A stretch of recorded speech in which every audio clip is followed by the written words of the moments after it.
ಚಾಮುಂಡೇಶ್ವರಿ ಕ್ಷೇತ್ರದಿಂದ ಸಾರಾ ಮಹೇಶ್ ಅವರು ಸ್ಪರ್ಧೆ ಮಾಡುವ ವಿಚಾರಕ್ಕೆ ಸಂಬಂಧಪಟ್ಟಂತೆ ಚಾಮುಂಡೇಶ್ವರಿ ಜನತೆಗೆ ನಾನು ಏನನ್ನುವಂಥದ್ದು ಗೊತ್ತು, ಯಾವುದೇ ನಾಯಕರಿಗೂ ಕೂಡ ದ್ರೋಹ ಮಾಡುವ ಬುದ್ಧಿ ನಮಗಿಲ್ಲ.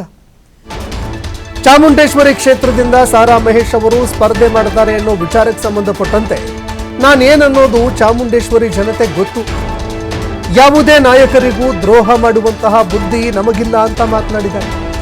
ಮೈಸೂರಿನಲ್ಲಿ ಶಾಸಕ ಜಿಟಿ ದೇವೇಗೌಡ ಪ್ರತಿಕ್ರಿಯೆ ಕೊಟ್ಟಿದ್ದಾರೆ. ನಾನು ನಾಯಕತ್ವ ನೋಡಿ ಬೆಂಬಲ ಕೊಡೋನು. ಈ ಹಿಂದಿನಿಂದಲೂ ಕೂಡ ಎಲ್ಲ ಚುನಾವಣೆಗಳಲ್ಲೂ ಗೆದ್ದು ಚಾಮುಂಡೇಶ್ವರಿ ಕ್ಷೇತ್ರದಲ್ಲಿ 3 ಬಾರಿ ನಾನು ಶಾಸಕನಾಗಿ ಕೆಲಸ ಮಾಡಿದ್ದೀನಿ. ಅಭಿವೃದ್ಧಿಗೋಸ್ಕರ ಬಸವರಾಜ ಬೊಮ್ಮಾಯಿ, ಸಿದ್ದರಾಮಯ್ಯ ಅವರ ಹತ್ತಿರ ಕೂಡ ಹೋಗಿದ್ದೀನಿ. ಇದನ್ನ ಬಿಟ್ಟರೆ ಬೇರೆ ಏನೂ ಇಲ್ಲ. ಜಿಟಿ ದೇವೇಗೌಡ ಮೈಸೂರಿನಲ್ಲಿ ಮಾತನಾಡಿದ್ದಾರೆ. ಈ ವೇಳೆ ಸ್ಪರ್ಧೆ ಮಾಡುವ ವಿಚಾರಕ್ಕೆ ಸಂಬಂಧಪಟ್ಟಂತೆ ಹೇಳಿಕೆ ಕೊಟ್ಟಿದ್ದಾರೆ.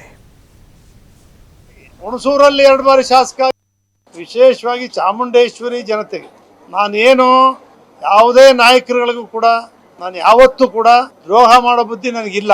ನಾನು ನೇರ ಯಾವತ್ತೂ ಕೂಡ ನಾಯಕತ್ವವನ್ನು ನಂಬಿ ಬೆಂಬಲವನ್ನು ಕೊಡ್ತಕ್ಕಂಥವನು. ಇವತ್ತಲ್ಲ, ಇಂದಿನಿಂದ ಚಾಮುಂಡೇಶ್ವರಿ ವಿಧಾನಸಭಾ ಕ್ಷೇತ್ರದಲ್ಲಿ APMC ಉಪಾಧ್ಯಕ್ಷ, ಸಹಕಾರ ಕ್ಷೇತ್ರಗಳಲ್ಲಿ ಎಲ್ಲಾ ಚುನಾವಣೆಯಲ್ಲೂ ಗೆದ್ದು 2 ಬಾರಿ ಜಿಲ್ಲಾ ಪರಿಷತ್ ಅಲ್ಲಿ ಗೆದ್ದು ಮೈಸೂರು ತಾಲೂಕು ಸಲಹಾ ಸಮಿತಿ ಅಧ್ಯಕ್ಷನಾಗಿ, ಜಿಲ್ಲಾ ಪಂಚಾಯತಿ ಅಧ್ಯಕ್ಷನಾಗಿ, ಹುಣಸೂರಲ್ಲಿ 2 ಬಾರಿ ಶಾಸಕ ಆಗಿ, ಮಂತ್ರಿಯಾಗಿ, 8 ತಿಂಗಳು ಮಂತ್ರಿಯಾಗಿ, ಚಾಮುಂಡೇಶ್ವರಲ್ಲಿ 3 ಬಾರಿ ಸಿದ್ದರಾಮಯ್ಯನವರ ನಂತರ 3 ಬಾರಿ ವಿಧಾನಸಭಾ ಸದಸ್ಯನಾಗಿ, 12 ತಿಂಗಳು ಮಂತ್ರಿಯಾಗಿ ನಾನು JDS ಅಲ್ಲೇ ಇದ್ದೀನಿ. JDS ಇಂದ ಒಂದು ಹೆಜ್ಜೆ ಎಲ್ಲೂ ತೆಗೆದಿಲ್ಲ. ಅಭಿವೃದ್ಧಿ ಮಾಡ್ಸಕ್ಕೋಸ್ಕರ ಬಸವರಾಜ ಬೊಮ್ಮಾಯಿಯವ್ರ ಹತ್ರ ಹೋಗಿ ತಂದೆ ಅನುದಾನನ ಸಿದ್ದರಾಮಯ್ಯನವರು ಕೊಟ್ಟಿಲ್ಲ.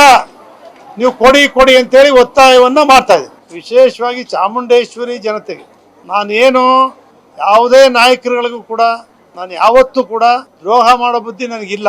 ನಾನು ನೇರ ಯಾವತ್ತೂ ಕೂಡ ನಾಯಕತ್ವವನ್ನು ನಂಬಿ ಬೆಂಬಲವನ್ನು ಕೊಡ್ತಕ್ಕಂಥವನು. ಇವತ್ತಲ್ಲ, ಇಂದಿನಿಂದ